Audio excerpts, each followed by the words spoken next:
Баршаңызға сәлем. Бүгін оладьи жасаймыз.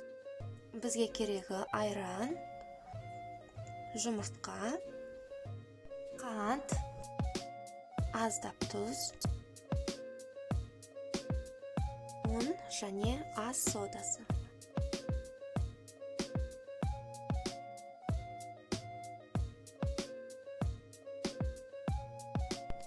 Барлығын жақсылап араластырып аламыз.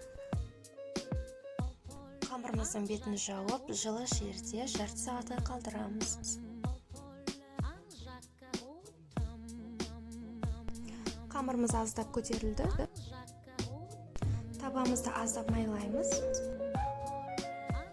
Және баяулатылған отта қамырымызды қасықтап құйып отырып, осылай екі жағында қызартып аламыз.